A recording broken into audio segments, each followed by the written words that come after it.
Okay, this is Leanne O'Shea, the Assistant Director on Second Age's production of Macbeth, and I'm joined today by Will Irvine, who's playing Macbeth, by Kelly Goff, who's playing Lady Macbeth, and by Will O'Connell, who is one of the witches and also playing Malcolm.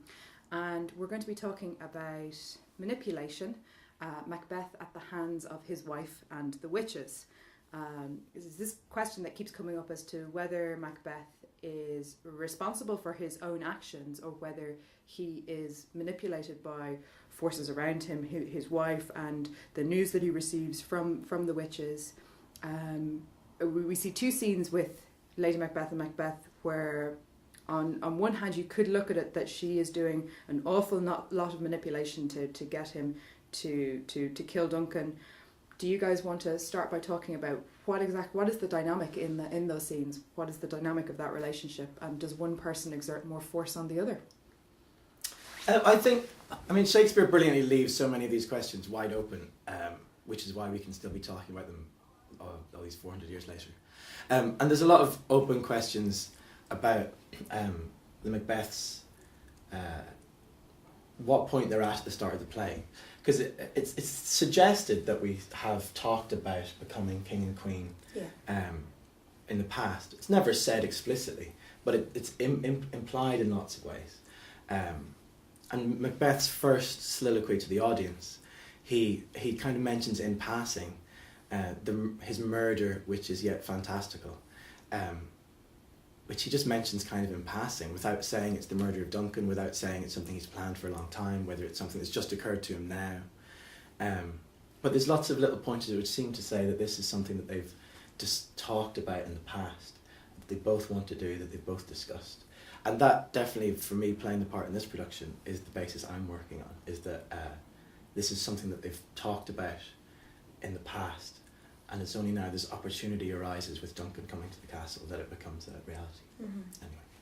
And I suppose just to further that, I would then argue that in terms of manipulating whether or not Lady Macbeth manipulates Macbeth, I don't think you can be manipulated unless you want to. And I think that actually, rather than her manipulating him, I think that in the same way he writes her the letter, he tells her exactly what's happened. He would know how she would react. I think they know each other that well. And I think wills her into willing him to do it in a way that I don't see it. I think manipulation is the wrong word for it, if I'm honest, in the way that she is. Well, one of the things we were working on during rehearsals was this idea that they know each other so well, and that they that Lady Macbeth sees little wobbles that Macbeth is having and snatches him back from the brink. But that's what he wants, and that's why he's in love with her. Mm-hmm. And we were saying it is odd that he writes her this letter. He's just finished a battle, he's just met these weird witches, he's about to go meet the king. It all seems to be happening very quickly. But what he does is he sits down and writes a letter to his wife and explains everything that's happened. Which not everybody would do. And yes, he must know that by saying to his wife, I met these weird sisters who told me I'm going to be king, that she's going to be very excited about that. She's going to be really geared up to do something about it. And he must on some level want her to be geared up about it, so in case he wobbles. So the relationship we've been trying to develop is that he's aware of his own foibles and wants her to reaffirm him and encourage him. Mm-hmm. Now, you talked yesterday, Will, about the equality in their relationship compared with what we might perceive in the Macduff's marriage. So is it that they are quite symbiotic and one is very much dependent on the other? So, you know, in this argument, when you come back in from supper and Duncan is inside, it's that real kind of will we do it or will we not do it? That it is more about just as a partnership making that decision and helping each other to make it rather than any sense of forcing.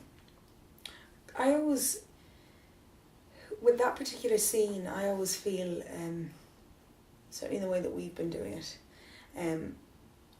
that she is almost affronted by she is affronted by the fact that he is reneging on what he has sort of agreed to, and that is the greatest kind of betrayal in that scene. I don't even think that it's the fact that he won't kill Duncan. It's the fact that he has broken a promise to her, and he has broken a promise that she would never break, that she would never do that to him. And I really do feel very strongly she would never do it. And again, I think that, I mean, in the playing of it, it can change, but I think that, again, in terms of manipulation, I don't think she's manipulating him in that scene. I think she is calling him on it and telling him exactly what it is that, and again, it's just a choice that we have made with it, that it's not about her going, you know, nitpicking at him, that it is, she's very sure and very clear she would not do that. She would not break that promise.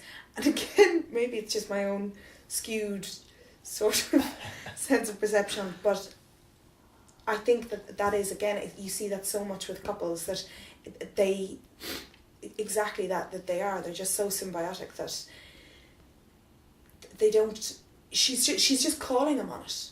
And she is making sure that he knows exactly what he's sacrificing if he doesn't go through with it, which is her and her love and her respect and those kind of things. But I don't, again, I'm going to be I'm very sure of this. Well, that scene is often played in lots of different ways, but I mean, in the classic manipulation version of it, people, I guess, assume that she doesn't mean any of the things that she says, and that when she calls him a coward and you're not a man, that she's just saying that to get at him, rather than actually trying to say something true to him, which is, you know, you could be so much more than you are. You could be so much more of a man than you are.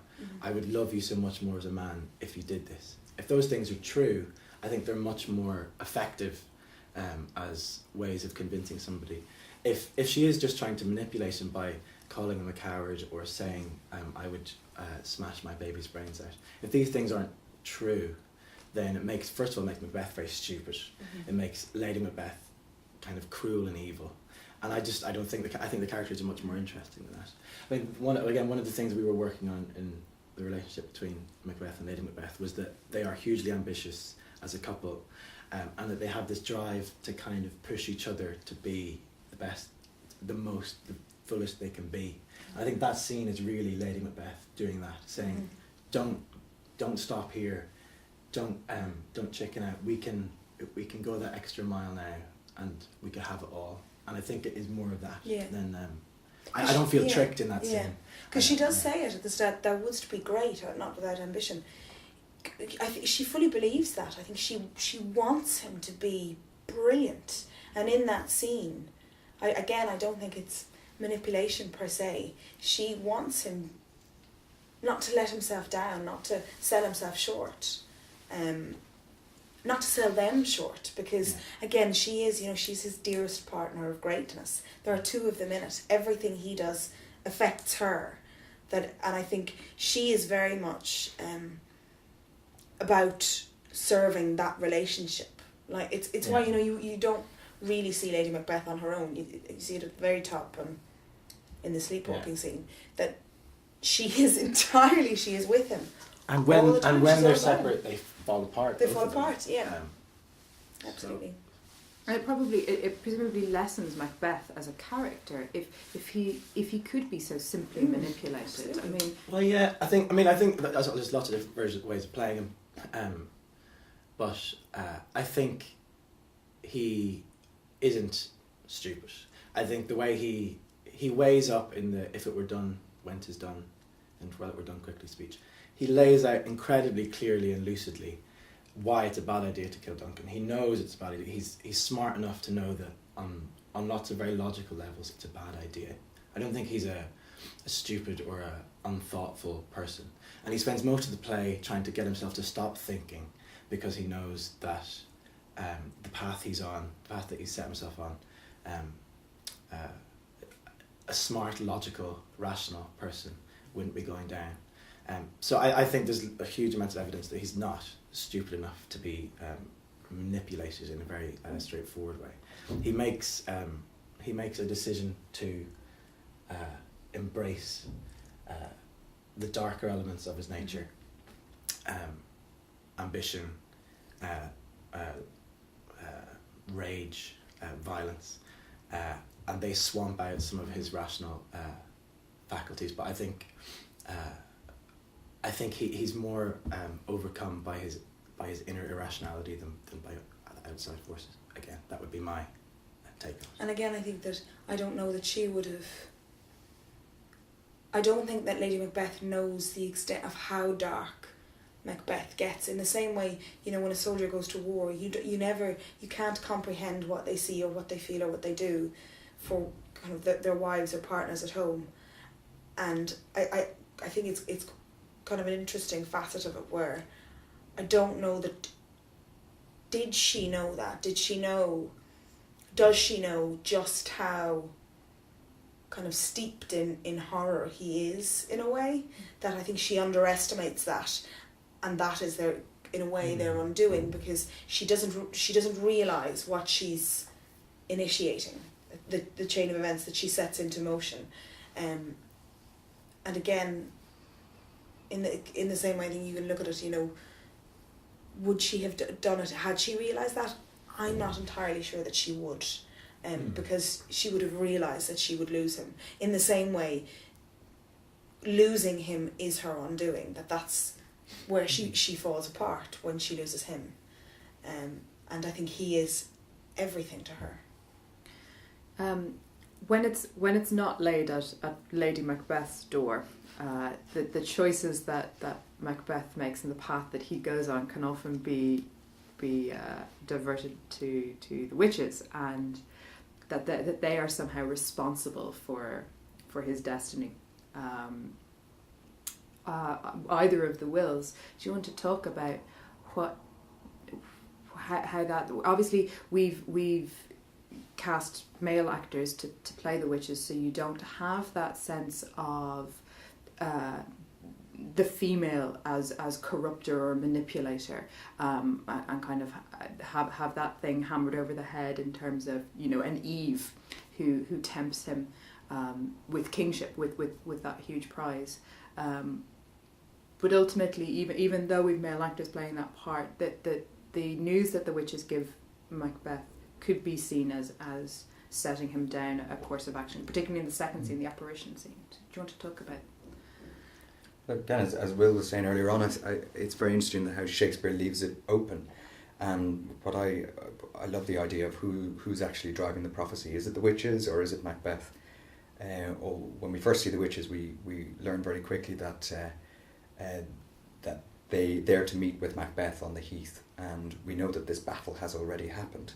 And did something happen in that battle where Macbeth called upon powers of darkness in order to... these are the questions that arise in my head. Why are they meeting with Macbeth is the first question. And then when they tell him the truth, they say, Thane of Glamis, all hail to thee, Thane of Glamis, hail to thee, Thane of Cawdor, and then hail to thee that shalt be king hereafter. A question that I find very interesting is, why doesn't Macbeth sort of sit back and just say, oh, well, I am Thane of Cawdor, they've already given me that, I don't need to do anything, the kingship will come to me. And what is it about him that makes him go after it? Well, it's really, because he does say that, right? After he becomes Thane of Cawdor, he goes, oh, well, if Chance will have me king, then Chance can crown me without my stir. And you think, oh, right, well, that would be a very sensible course of action, Macbeth.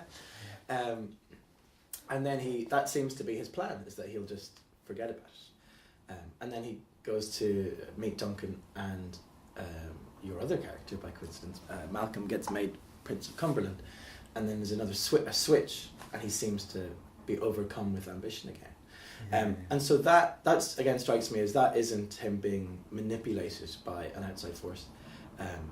His inner ambition bubbles over at this perceived slight. Is it impatience? Because could we wait it out let Malcolm become king, and then at some stage in the future, perhaps? Shakespeare gives such little small ambiguous clues. So he says, Prince of Cumberland, that is a step which I must fall down or leap. And we don't really know. I mean, we don't really know what the rules of succession are. Does that mean? It seems to mean that Malcolm will be next in line. So would that mean that Macbeth at the kingship has skipped a generation, or is it just that having been given the Thane of Cawdor, now he feels like he deserves to be next in line. Again, it's very open. But again, it seems to be an inner thing that comes out of him when he says, "Stars hide your fires, let not lights see my black and deep desires." He's talking about what's something that's happening inside me that's horrible, and he hasn't been manipulated by anybody in that scene. He's just been made Thane of Cawdor by the king, and the king has offered to come to his house, which is all very good things. So similarly then, in the apparition scene, much like in that first one, you present facts as the witches. They may seem unusual facts, they may seem, slightly odd about forests moving and things like that, but ultimately it's you who turn those on and act because of them. They're not doing anything to make you act. They're not doing anything to have you go in a that apparition scene is strange in lots of ways, but this central idea of things having two meanings, which is at the heart of the play, right from the first lines about fair is foul and foul is fair, the porter's comic riff on equivocation. The play seems to be obsessed with this idea that things can have two opposite meanings at the same time, and I think those prophecies are the really obvious example of that in the play, where the spirits offer him these pieces of information which don't have one single interpretation, and that is inherently manipulative, though, in a way, because they're luring you into a sense of a false sense of security. They definitely sound positive. Yeah. Absolutely. But equally, the witch, when Macbeth demands to know whether Banquo's issue will reign, the spirits say, "Oh, you don't want to know. Yeah. We shouldn't tell you." And it's only when Macbeth demands to be told that he's told. Equally, he spends the first half of that scene a long demand. Even though you've summoned the winds and let them fight against the churches, he demands to be told. So I think, and the first time he meets the witches, they don't speak until he demands that they speak. So it's not these aren't figures that are just waiting around to manipulate Macbeth at the first opportunity. Macbeth is there demanding to be manipulated in a way. Demanded to be, he wants something to go on. So again, I think it very much originates from inside Macbeth all the time. All these things. Great. Thank you very much for giving me your time for the show today. To Will O'Connell, Will Irvine and Kelly Goff.